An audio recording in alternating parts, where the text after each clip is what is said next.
शाखा प्रमुख कोपऱ्यात बसलाय, त्याला आमदाराला हाक मारला नाही तर तो रुसेल. जो कोपऱ्यात बसलाय गावात, त्याचं गावामध्ये वजन काय असणार? त्याचं वजन काय असणार? त्यानं नुसतं असं जे अंगाला आग लागल्यासारखा नुसता पळत राहायला पाहिजे शाखा प्रमुख. ही पूर्वी पद्धत होती का नव्हती? सभा असल्या, तुम्हाला आठवतं का आपल्या सभा असायच्या पूर्वी, बरोबर? आता सारख्या जीप होत्या, आता सारख्या एसी बस होत्या. अरे ट्रक मधून खाली सगळं असं बसून लोक कळत कसं तरी पाठीमागे लागून जायचो ना आपण. एखाद्या गावात 2-2, 3-3 गाड्या पाठवायच्या असल्या तर आमचा शाखा प्रमुख पहिल्या गाडीतून यायचा नाही, पहिल्या गाड्या पाठवायचा आणि शेवटच्या गाडीतून तो यायचा. खरं आहे का खोटं? सांगा मला, माझा अनुभव चुकीचा असला. आता गावात गाडी यायची असेल तर शाखा प्रमुख सकाळीच इकडे आलेला असतो. 3ची सभा असेल तर तो सकाळी 10लाच दापोलीला आलेला असतो. आणि त्याला आपण जर विचारलं, अरे काय रे गावातली व्यवस्था केली, हा पुढं लोकांना पुढं घालून आणायला लागतं, बरोबर आहे? म्हणून त्याचे अधिकार, त्याचं कर्तव्य आणि त्याचं महत्व वाढवा. शाखा प्रमुखाचं महत्व वाढवा. रखवालदार महत्वाचा असतो म्हणजे म्हणता तो रखवालदार आहे आपला, आम्हाला नारळ दे त्याला, ते तो म्हणायला तो. आणि म्हणून तो व्यवस्थित त्याला ठेवला पाहिजे. अशा पद्धतीने काम करा. पुन्हा एकदा तुम्हाला मी धन्यवाद देतो. खूप कौतुकास्पद निवडकच माणसांना बोलवलं होतं ना, निवडकच माणसांना बोलवलं होतं ना. निवडक माणसांना बोलून सुद्धा जे क्रीम म्हणतात, क्रीम जे महत्वाचे लोक म्हणतात, ते तुमचे सगळे मला चेहरे दिसत आहेत आणि तुम्ही दिसताय. त्याबद्दल मला एक मनापासून धन्यवाद. म्हणजे मला आनंद होतो.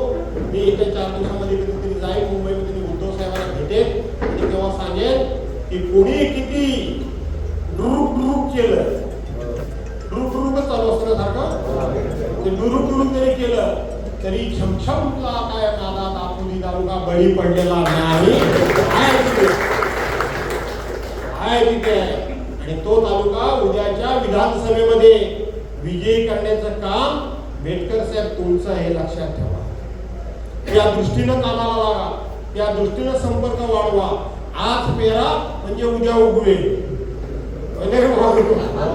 लगेच काय उगवत नाही ना, का तहान लागल्यानंतर वीर खोदून चालत नाही. आणि म्हणून हे सगळं तुम्ही सांभाळा, अशा प्रकारची विनंती करतो.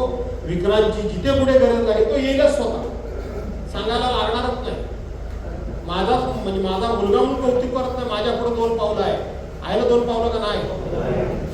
काय तुम्हाला आवडलं का नाही आवडलं? आवडलं ना? कालची मुलाखत बघितलीच काय? अण्णा कदम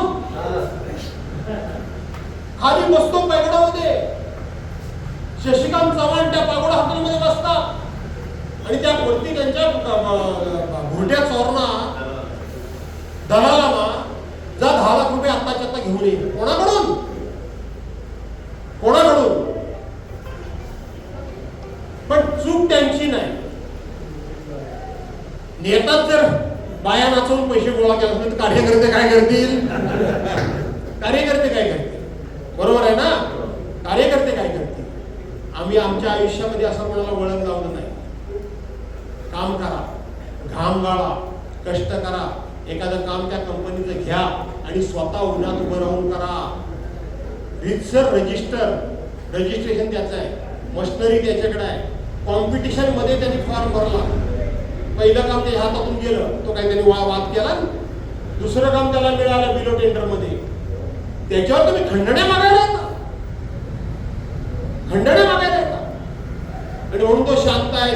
काय लोकांनी दाखवलं ते असं दबंगिरी कसली, याला दादागिरी कसली. खंडणी कोणाला जो दणका पाहिजे तो द्यायला पाहिजे का नाही पाहिजे? आणि म्हणून तसा वेळ आली तर आम्ही आहोत तयार. काही काळजी करू नका. हे दापोली असू दे नाही तर खेड असू दे, त्याची चिंता तुम्ही काही करू नका असं सांगतो. पुन्हा एकदा तुम्हाला मनापासून धन्यवाद देतो. भाषण करणार नव्हतो पण तुमच्यासारखे सगळे जिंदादिल लोक मला भेटले आणि यांच्या चेहऱ्यावर एक जबरदस्त आत्मविश्वास आहे. आणि तुम्ही मनातून हिंमत हरलेले मला दिसलात नाही का? हरले का? अजिबात हिंमत हरलेले दिसलात नाही. मी आज सांगतो तुम्हाला, यात जर ताकदीने उभे राहायला आणखीन मेहनत थोडी घेतली, सदैवजी बेटकर आणि इतर जर ढोकरं ठेवून कायम बसले तर उद्याची पंचायत समिती ही उद्धव बाळासाहेब ठाकरे या पक्षाची आल्याशिवाय राहणार. एबीपी माझा, उघडा डोळे बघा नीट.